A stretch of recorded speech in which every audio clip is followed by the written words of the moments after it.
Hello दोस्तों, कैसे हैं आप सब। आशा है कि आप सब अच्छे ही होंगे। आज मैं आपके लिए एक नई कहानी लेकर आई हूँ। कहानी पसंद आए तो मेरे चैनल को सब्सक्राइब करना और वीडियो को लाइक करना ना भूलें। साथ ही साथ अगर आप चाहते हैं कि मैं भविष्य में भी आपके लिए ऐसी ही कहानियाँ लेकर आती रहूँ तो उनकी अपडेट्स पाने के लिए बेल आइकन को भी प्रेस कर दें। तो चलिए शुरू करते हैं। दिव्या, जल्दी आना, पैर में मेहंदी लगाई है क्या? आ तो रही हूँ ज्योति, पर तू जो कर रही है क्या सही है? अरे मेरी जान, सब सही है, तू जल्दी आ बस। देख, अभी सौरभ भी आने वाला होगा। हाँ, लेकिन क्या यहाँ मिलने की योजना सही है? तुम सबको पता नहीं क्या इस जगह के बारे में? सब पता है, लेकिन जो भी है सब सुनी सुनाई बातें हैं। आज के समय में ऐसा कुछ भी नहीं होता है। और फिर हम बंगले के ज्यादा अंदर तक नहीं जाएंगे, बस जहां से हमें कोई देख ना सके बस वहीं तक जाएंगे। तीसरी सखी कांति ने कहा। वास्तव में ये तीनों सखियां मिलकर बहुचर्चित बाबा के बंगले नाम से प्रसिद्ध भूतिया बंगले में अपने किसी खास उद्देश्य की पूर्ति के लिए आई हुई हैं। उद्देश्य यह है कि तीनों सखियों में एक सखी दिव्या सौरभ नाम के लड़के से प्रेम करती है, लेकिन लोकलाज और घर वालों का डर दोनों की मुलाकात में बाधक बनता रहा है। अतः अगाध प्रेम की डोर में बंधी सखियों ने बाबा के बंगले में दोनों को मिलवाने की योजना बनाई। योजना अनुसार वे सब बड़ी सावधानी से बंगले के प्रमुख द्वार से होते हुए बंगले की बाड़ी में दाखिल हो चुकी थी। कुछ देर के इंतजार के बाद दिव्या बोली, सौरभ तो अभी तक नहीं आया, पता नहीं कितनी देर लगेगी उसे। अरे अभी अभी तो हम आए हैं, थोड़ा सब्र रखो प्रिय। ज्योति ने दिव्या की चुटकी ली तो कांति भी खिलखिलाए बिना न रह सकी। तीनों सखियों में सबसे चंचल कांति थी। उसे क्षण भर भी कहीं चैन नहीं रहता था। उसका हर समय नई खोज, नए खिलवाड़ में मन लगता था। बंगले के प्रवेश द्वार पर लगे बेहतरीन दरवाजे की तरफ संकेत करते हुए कांति ने कहा, क्यों ना ये दरवाजा खोले, अंदर चलकर बैठते हैं। पगली हो गई है क्या? जहां है वही बहुत है। एक बार सौरभ को आ जाने दे, फिर इन दोनों को छोड़कर हम भी बाहर चले जाएंगे।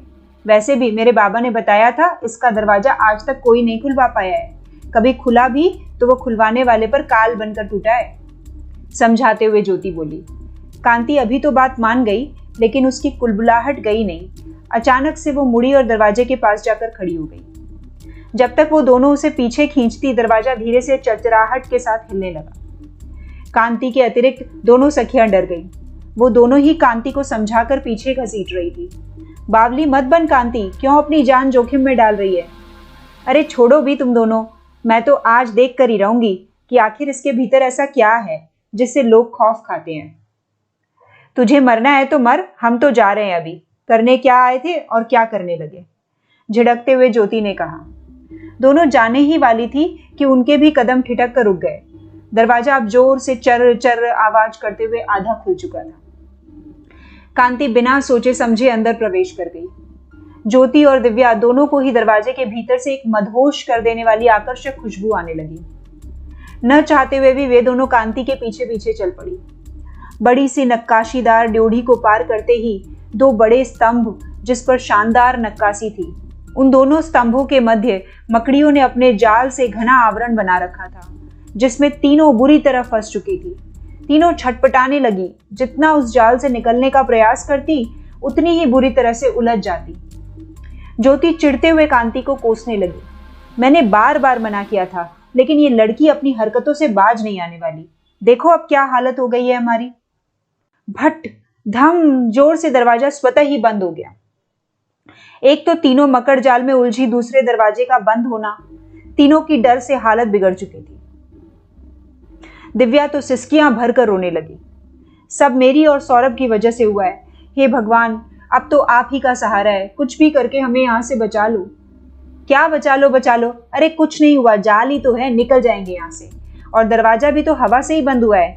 अभी चुप करो तुम दोनों और ये जाल से निकलने की जुगत लगाओ।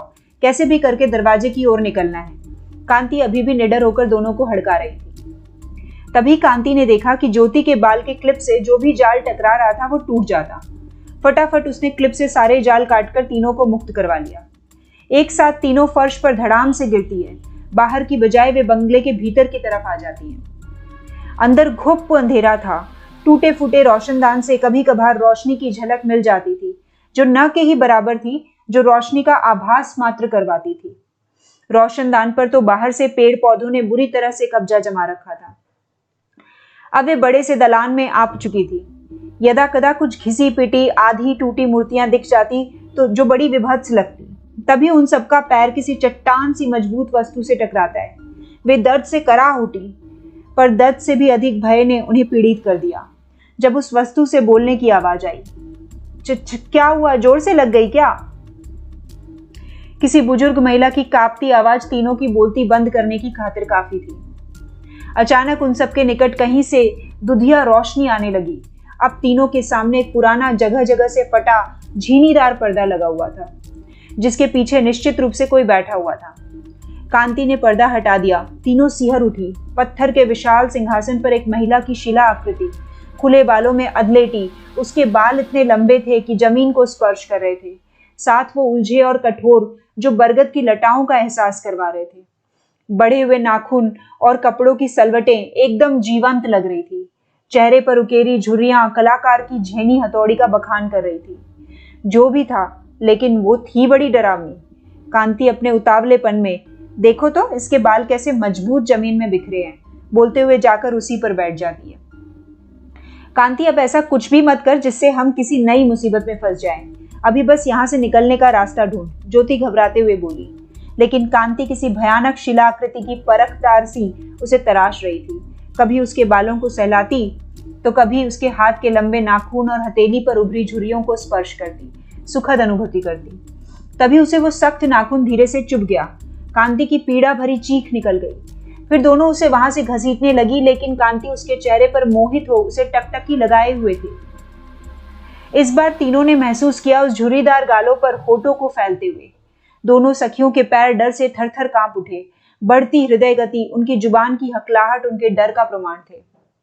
तभी उस वृद्ध प्रतिमा के होठ कांपते स्वर में बुदबुदा उठे, मत ले जा इसे, छोड़ दे इसे, आने दे इसे मेरे पास, बैठने दे मेरी गोदी में कुछ देर। साथ ही वृद्ध प्रतिमा की आंखों की पुतलियां भी जीवंत होकर नाचने लगी। दिव्या तो तुरंत ही मूर्छित हो फर्श पर गिर पड़ी। ज्योति की हालत अर्ध मूर्छित, चेहरे पर पसीने की बूंदें और सूखी जुबान ज्यादा देर उसे खड़ा न रख सकी। लेकिन वो अर्ध चेतना में भी कांति को रुकने का आग्रह कर रही थी। कांति अपने हाथ से दोनों की पकड़ ढीली पड़ते ही उस वृद्ध प्रतिमा की तरफ भागती है और पुनः उसके कठोर और भद्दे बालों पर हाथ फेरती, उसके गालों को स्पर्श करती है और बड़े स्नेह से उसके माथे पर चुंबन करती है। वृद्ध प्रतिमा में अब पूर्णतः जान आ गई थी। वो अपने भद्दे पैने दांतों से खी करती कांति के हाथों को अपनी हथेली में दबोचती हुई, आह, कितने बरस बाद तू आई है, तुझे पता था ना बाबा भूखे हैं। कांति अभी भी सम्मोहित होकर उसे ताकती जा रही थी। वृद्धा ने उसे अपनी गोद में बैठने का इशारा किया, जिससे उसके पैने नाखून कांति को पीड़ा के साथ उसके सम्मोहन को तोड़ने में भी सक्षम रहे। आजा मेरे बच्चे, मेरा प्यारा बच्चा, बाबा की भूख मिटाने आया है ना। कौन बाबा और कैसी भूख माई? कांति उस वृद्धा को माई संबोधित कर रही थी।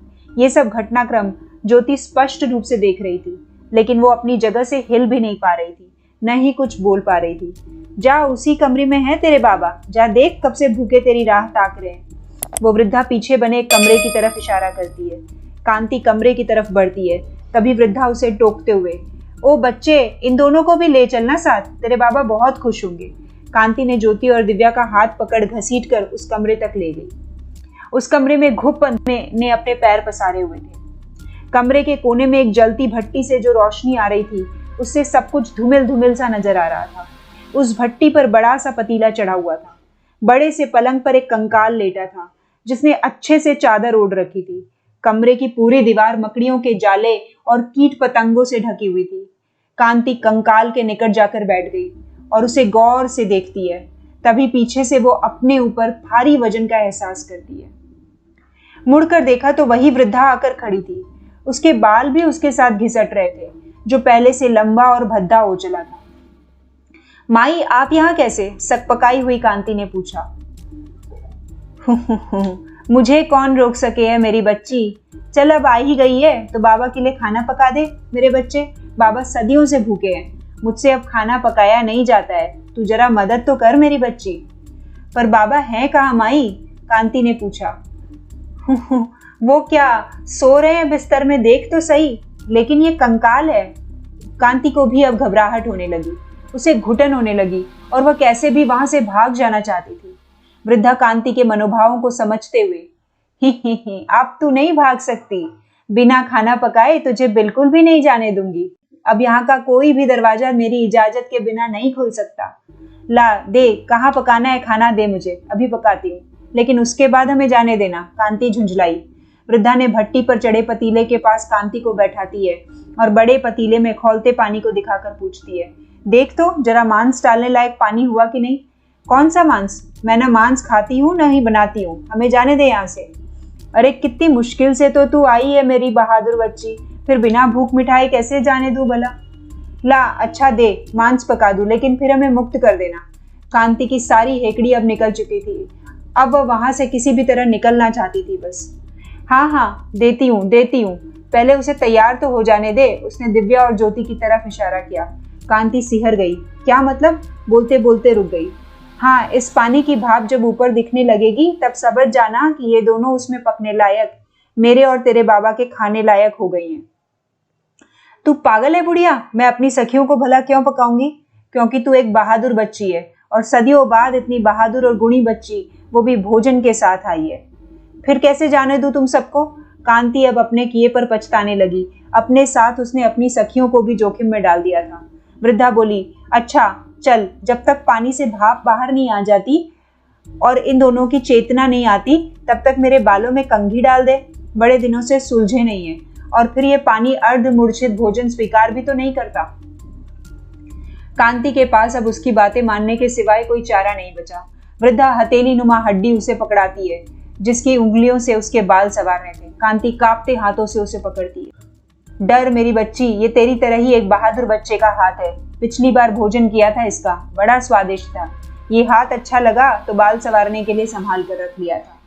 इतना सुनते ही हड़बड़ाहट में कांति के हाथ से उसकी कंघी छूट गई, जिसके साथ ही उसके हाथ में पकड़ा हुआ ज्योति का क्लिप भी, जो उस वृद्धा के बालों पर सीधा जाकर चुभ गया। वो दर्द से तिलमिला उठी। ये क्या करती है लड़की? ये लोहा मुझसे दूर रख, कितना दर्द हो रहा है, तुझे पता भी है? कांति कुछ समझ पाती तब तक ज्योति भी पूर्ण चेतना में आ गई। उसने चिल्लाकर कहा, कांति वो क्लिप ढूंढ जल्दी। लेकिन वो क्लिप तो वृद्ध के बालों में गुम हो चुका था। ज्योति ने अपने बालों से दूसरी क्लिप निकालते हुए बुढ़िया के बालों पर जोर का प्रहार किया। कांति, दिव्या को लेकर भाग जल्दी बाहर की तरफ, तब तक मैं इसको यहाँ संभालती हूँ। लेकिन जाएंगे भी तो कहाँ? तू अभी लेकर निकल, कोई ना कोई रास्ता मिल ही जाएगा। कांति के बाहर जाते ही ज्योति भी फुर्ती से निकल गई, लेकिन वे सब फिर से उसी दालान में आकर ठिठक गई। वो वृद्धा दर्द से कराहती घिसटते हुए चली आ रही थी। उसको देखते ही कांति आनन फानन में वहां से भागी। किधर जाना कुछ पता नहीं था। जब स्थिर हुई तब वह टूटे रोशनदान के पास खड़ी थी। कहाँ जा रही है मेरी बच्ची? वृद्धा उसे के एकदम करीब आ चुकी थी। उसने कांति के कंधे कस कर पकड़ लिए। नाखून की चुभन से कांति को घाव हो गया। उसके बहते रक्त को वृद्धा उंगलियों से लेकर अपने होठों पर लगा रही थी। आहा, क्या स्वाद है तेरी बहादुरी की तरह ये भी जबरदस्त है मेरी बच्ची। आज तो सदियों की भूख और प्यास दोनों ही मिटेंगी। तृप्ति का आभास करती वृद्धा ने अपनी आंखें मूंद ली थी। जैसे ही उसने अपनी आंखें खोली, झरोके से आती सूरज की एक तीव्र किरण से चकाचौंध होकर पीछे हट गई। शायद कड़क दोपहरी की वो तीखी धूप वृद्धा को बर्दाश्त नहीं थी। उधर से ज्योति भी दिव्या को घसीटती हुई क्लिप दिखाकर कांति के पास आ पहुंची। अब तो दोनों ही समझ चुकी थी कि यहाँ से मुक्ति का एक ही मार्ग है, लेकिन धूप भी तो किस्मत से ही दिखी थी। अब तो हम सिर्फ इस रास्ते के अलावा कहीं से भी नहीं निकल सकते। इस बुढ़िया का वश इस झरोखे पर नहीं है। कुछ भी करके हमें वहां से रास्ता बनाना ही होगा। ज्योति की आंखें भी अब उम्मीद से चमक उठी थी। कांति भी हौसले और हिम्मत की पक्की थी। उसने छलांग लगा दी। पहले से ही जर्जर झरोखे को तोड़कर निकलने भर का रास्ता बना लिया। लेकिन समस्या यह थी कि कांति की भांति ज्योति छलांग लगाने में असमर्थ थी। फिर दिव्या भी तो अचेत थी। तभी कांति ने ज्योति को इशारा किया। ज्योति झपट कर वृद्धा के बाल की लट खींचकर क्लिप के सहारे कांति को पकड़ा देती है। वृद्धा पीड़ा से करा उठी। वो उन सबको पकड़ना और अपनी लट को छुड़ाने का असफल प्रयास करती रही। दूर जाती तो लटों की पीड़ा, और उनके करीब जाती तो सूरज की किरण का असहनीय दर्द।